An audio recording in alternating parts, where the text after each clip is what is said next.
Bismillahirrahmanirrahim. Assalamualaikum warahmatullahi wabarakatuh.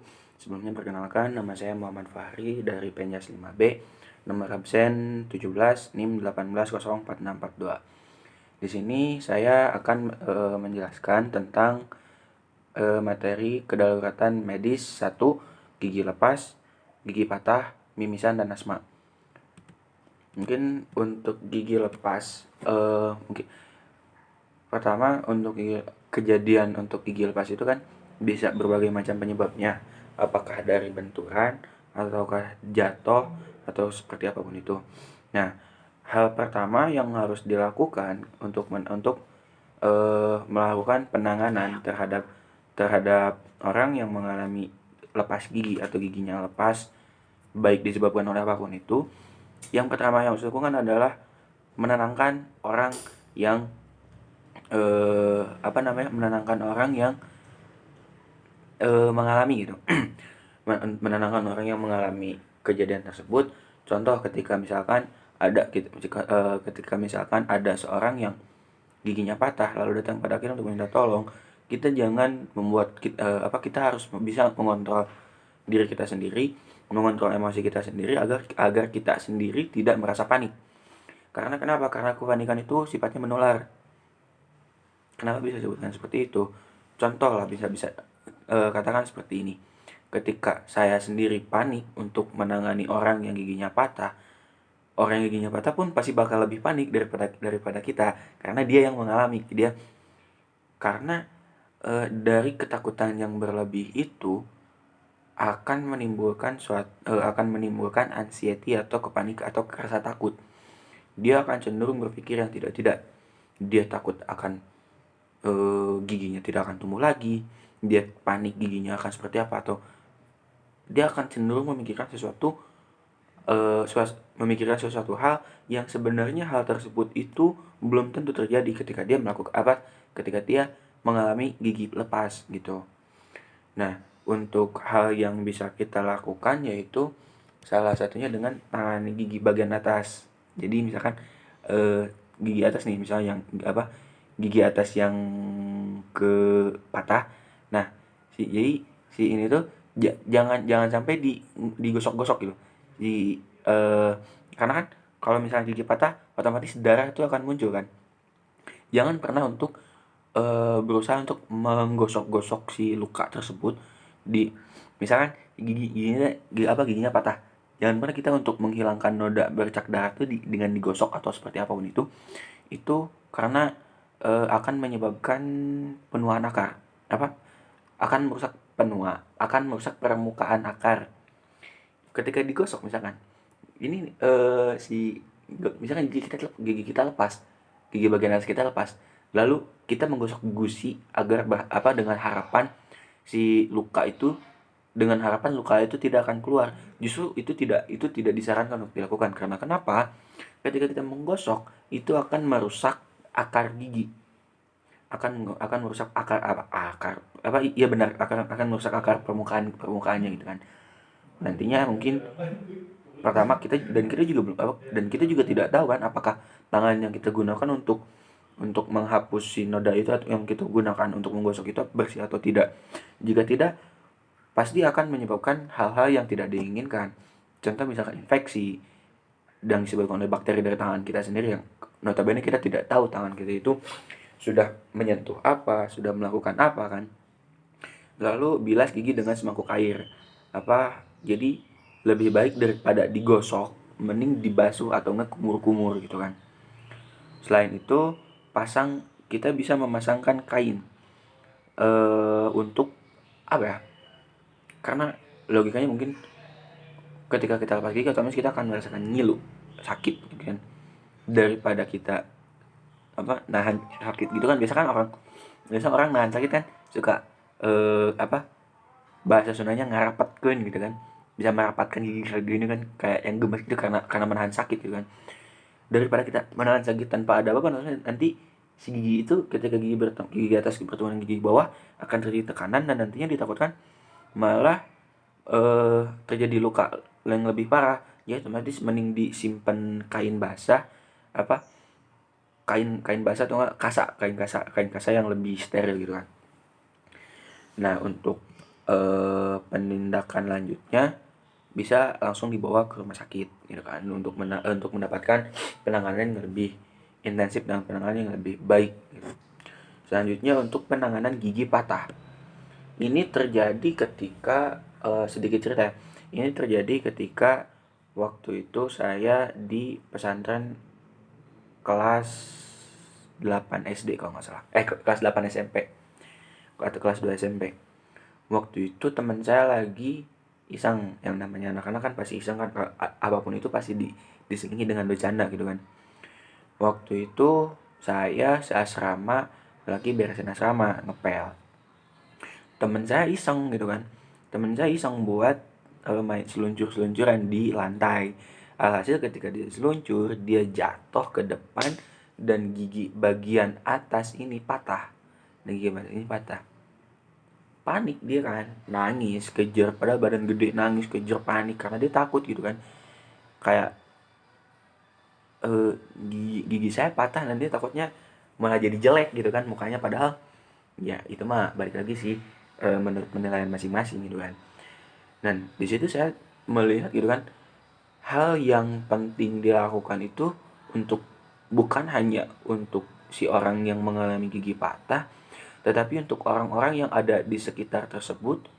Hal yang seharusnya dilakukan itu apa ya, ya hal yang penting untuk dilakukan oleh orang-orang yang ada di sekitar, termasuk orang yang mengalami kejadian gigi patah itu, salah satunya adalah memberikan penenangan gitu kan, tetap bersikap tenang. Karena ya itu tadi gitu kan, teman saya yang panik akhirnya bingung harus ngapain, dia malah nyoba buat nempelin lagi gigi, padahal itu sebenarnya tidak mungkin terjadi.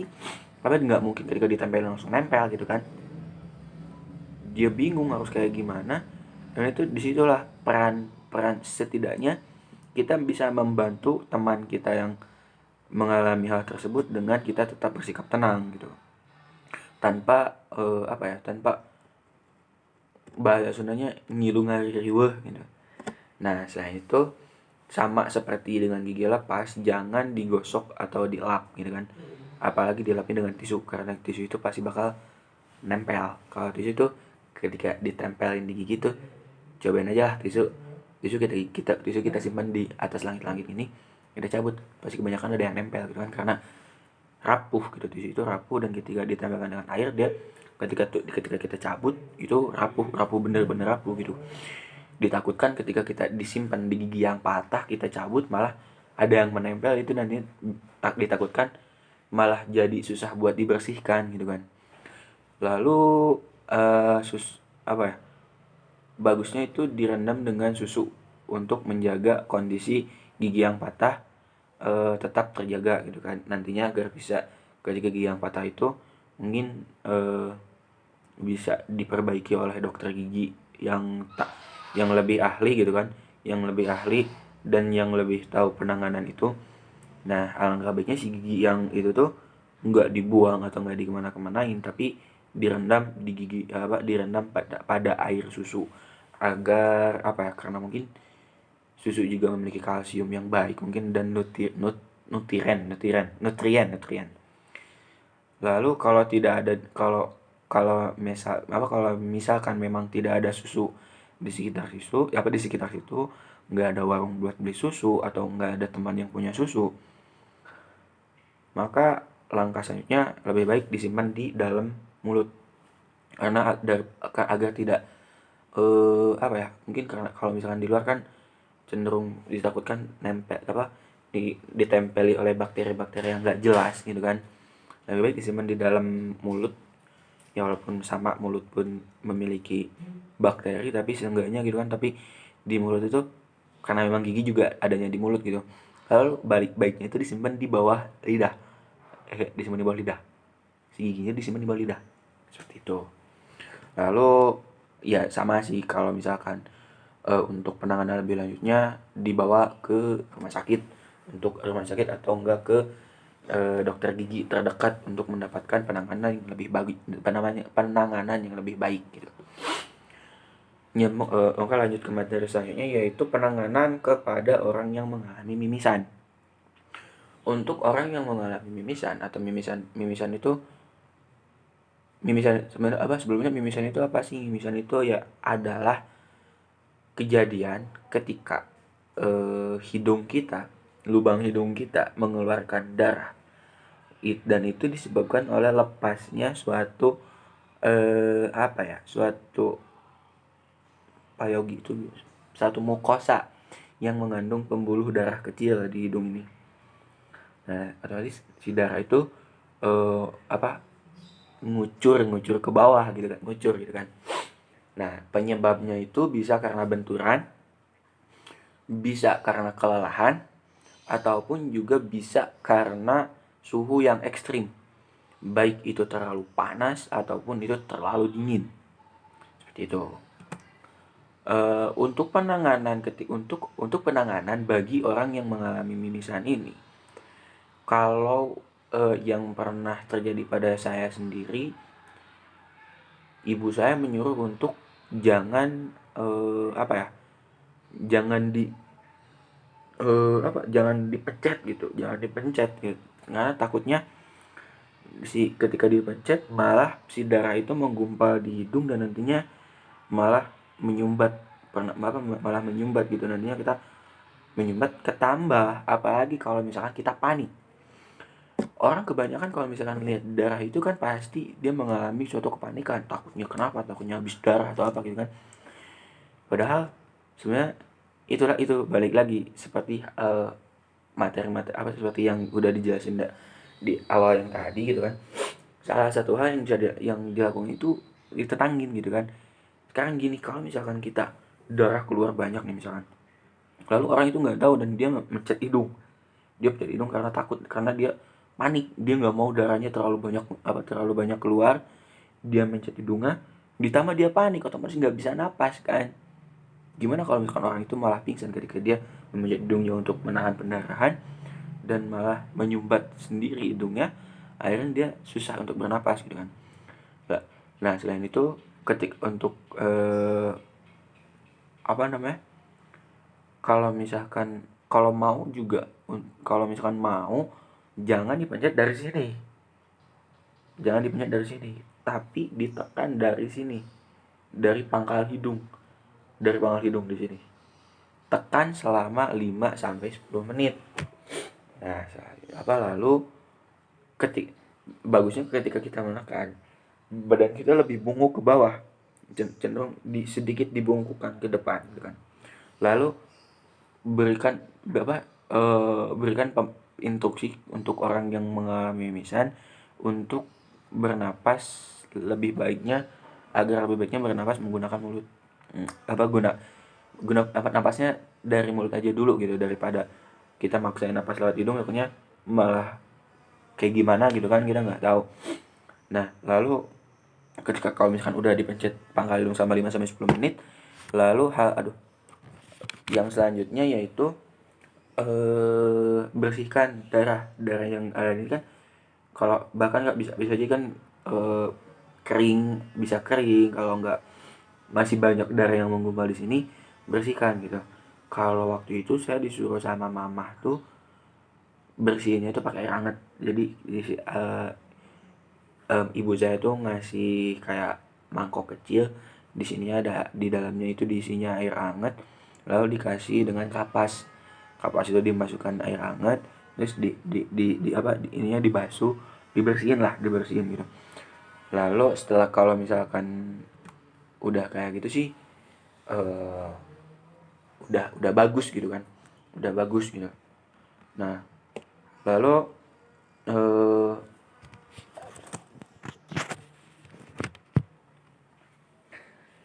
dan yang penting juga, pertama jangan sampai kalau misalnya itu jangan sampai kita berusaha menghentikan dengan posisi terlentang tidur gitu kan. Susah gitu, mungkin itu pasti bakal susah kan, ya Allah, dia itu pasti bakal susah gitu kan. Astaga gitu. Lalu hal yang bisa dicegah untuk mencegah mimisan itu menjaga kuku agar pendek dan mencegah cedera pada hidung. Kita kalau misalkan kebanyakan orang nih, kalau waktu itu saya mimisan itu karena Pernah waktu itu karena kejedot tembok, sama waktu lagi main basket saya kesikut dan akhirnya mimisan gitu kan. Nah, selain itu hal yang bagus dilakukan itu langsung ke dokter itu mendapatkan penanganan lebih lanjut. Selanjutnya yaitu asma atau asma. Asma itu yaitu penyempitan atau gangguan saluran pernafasan. Itu. Untuk tanda dan gejalanya itu sukar atau susah menarik nafas. Jadi menarik nafas itu bengek gitu. Kayak nah gitu. Itu orang itu punya asma gitu. Terdengar suara nafas tambahan ya. Nah gitu, gimana sih ngejelasinnya? Pokoknya kayak gitulah. Ada nafas-nafas, tarikan nafas tambahan gitu. Lalu obat bantu nafas terlihat menonjol gitu. Otot apa di sini tuh kayak ada ototnya tuh kayak ada otot yang menonjol dari di bawah itu, otot bantu nafasnya itu ada yang menonjol gitu. Lalu bisa terjadi perubahan warna kulit, kalau kata orang Sunda pias gitu kan. Jadi warnanya itu jadi membiru gitu. Lalu terjadi gejalanya itu orang itu panik gitu, kayak mulai gelisah atau apa gitu. Untuk penyebabnya mungkin faktor keturunan bisa, karena saya juga memiliki asma dari keturunan, tapi bisa diminimalisir dengan olahraga yang teratur. Dan mungkin juga efeknya juga tidak, yang asma yang diturunkan juga tidak terlalu akut gitu kan. Nah, lalu juga faktor lingkungan, faktor makanan, cuaca dan suhu gitu. Untuk penanganan asma kalau waktu itu saya pernah ke gunung, lalu ada teman saya yang kena asma di gunung, dan alhamdulillah dia itu emang tahu dia punya penyakit asma, dan dia bawa kayak inhaler yang botol tabung gitu, dan dimasukin ke mulut lalu dipencet, lalu ya kayak gitulah, jadi ada nafas bus gitu kan. Lalu bawa ke tempat tenang, bawalah orang tersebut dibawa ke tempat yang tenang dan sejuk, yang dia mendapatkan suplai oksigen yang baik gitu kan. Lalu jangan pernah memaksakan orang yang punya asma itu harus posisi kayak gimana, biarkan dia mendapatkan posisi enak menurut dia gitu. Untuk obatnya itu kan ada yang bisa, yang tabung panjang yang langsung dari sini hidung, dia langsung ditempelin ke hidung. Lalu ada tabungnya gitu kan, ada tabungnya. Itu biasanya P3K selalu punya. Ada juga obat yang teman saya punya dan nenek saya juga punya gitu. Jadi obatnya itu kayak pipa belok gitu dah. Jadi pipanya itu letter L tapi yang isinya dikit, dan itu dia dimasukin tabung yang isinya itu obat, dan nantinya si ujung yang lateral gini itu dimasukin ke mulut lalu dipencet, dan itu salah satu obat yang sering digunakan untuk oleh orang yang memiliki penyakit asma. Mungkin sekian dan terima kasih. Mungkin sekian apa yang dapat saya sampaikan, kurang lebihnya mohon maaf. Syukran kasiran. Wassalamualaikum warahmatullahi wabarakatuh.